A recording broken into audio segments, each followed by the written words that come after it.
Hey friends, welcome to April's book review. If you are familiar with these, I do these every month.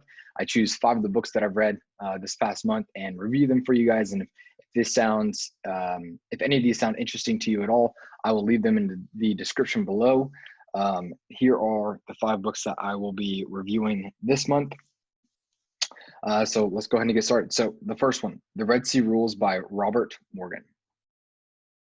This book, I think it's 128 pages, so it's a short little read. I actually, the way that I approach this book, because you can just fly through this book in a day because of how little it is, but due to its practicality, I actually read this over a 5-day period, and I took 2 of the rules a day. So it has 10 rules. The subtitle is 10 God-Given Strategies for Difficult Times. So it has 10 rules, 10 principles, if you will, taken from the account of God leading the Israelites through the Red Sea and just all of what that entailed. And so I took 2 principles a day and read them kind of after I was doing my quiet time and whatnot. And this book, honestly, for how little it is, and maybe it's like just one of the marks of these little practical books, seriously impactful. Just in reference to like how God seriously does use some of those difficult times, and how it's like, okay, he has been the one leading you all the way through it. You know, it's not just he didn't abandon you or anything like that. And I don't know, I really enjoyed this short little read, and it's called The Red Sea Rules by Robert Morgan. So that's the first one. This next one, it is a technical one, and I got it mainly because I am taking some different writing classes, and I heard that it would help.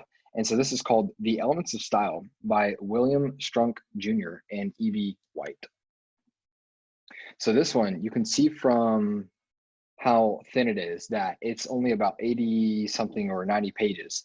Very, very technical though. And so you don't read this, like you're just reading any other normal book. You study it. And so for me, I went through it all, took a lot of notes, underlined a lot of stuff. And frankly, I learned a lot of stuff that I did not know, which that's the goal with these technical books. So if you are aspiring to write, or even just frankly get better with grammar and all of what that entails, The Elements of Style, I would say, is a must read / must study. Like, this is not one of those books that you just put up after you're done and like, oh, that's a good book. It's one of those that you keep on referencing after you initially read it through. So yeah, Elements of Style. This next one is called Giftology by John Ruhlin. Looks like this. And this one, oh wait, it's about 160 pages.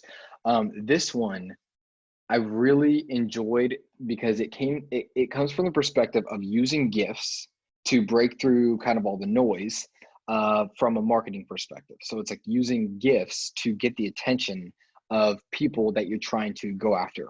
But the other thing that I thought about, like with this book that I really loved, and by the way, this is a really, really easy read too. Like it's 160 pages, but if you wanted to, you could go through it easily in a day, just because of kind of like how it's written in the font and everything like that.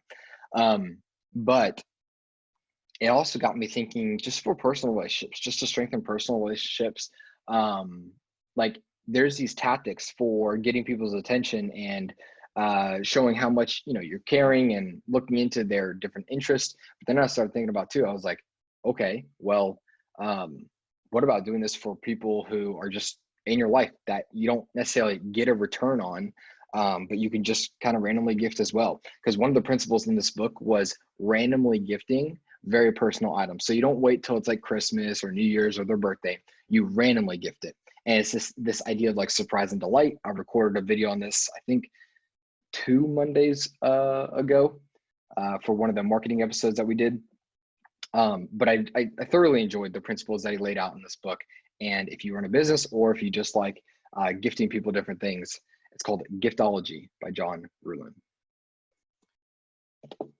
Okay, this next one. So I picked up this book because I think that there's an explosion of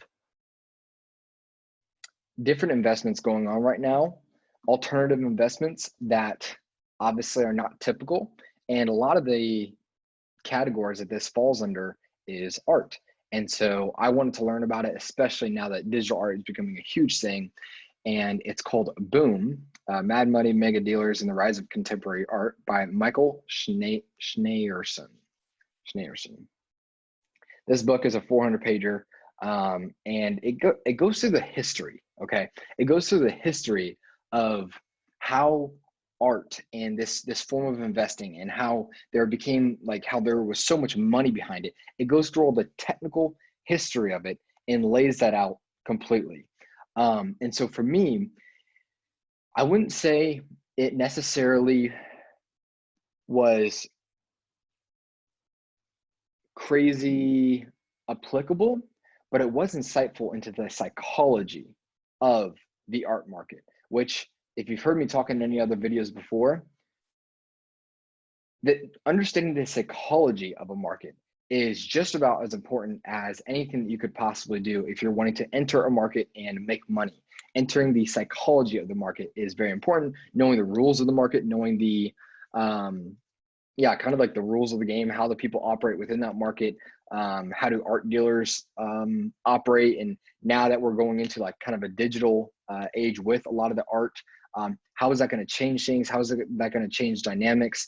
What is the psychology of the person who invests in art? Like, what are they thinking? Why are they buying art in general?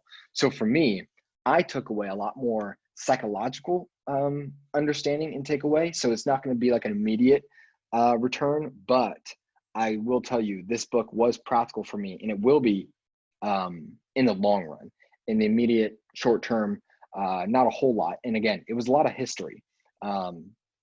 So I just more took the psychological approach to trying to understand these people. But it's Michael Shnayerson, Boom, 400-pager. This next one is, and this last one is Pre-Suasion by Robert Cialdini.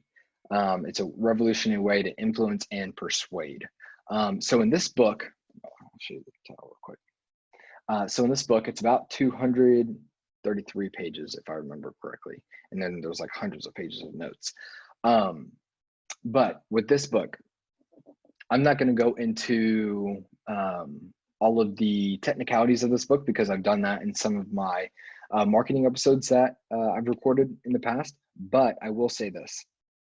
If you are wanting to learn how to influence, if you are a marketer, if you are someone who runs a business, maybe you do your own marketing, or maybe you're just trying to better understand human relationships, the give and take, reciprocity, all this stuff, this book is a very, very practical read.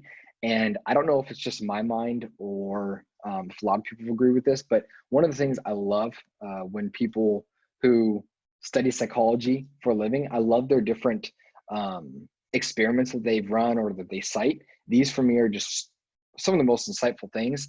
And he has multiple of them listed in this book. And for me, it just made it better for me.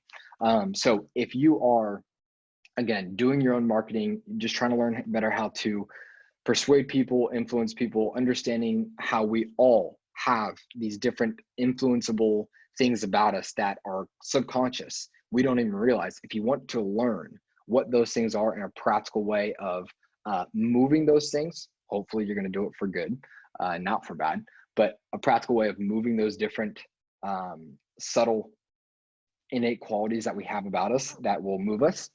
This book is a very, very highly recommended book. So again, it's Pre-Suasion by Robert Cialdini, 235 pages. Michael Shnayerson, that's a hard last name. Boom, 400 pages. Giftology by John Ruhlin, 160 pages.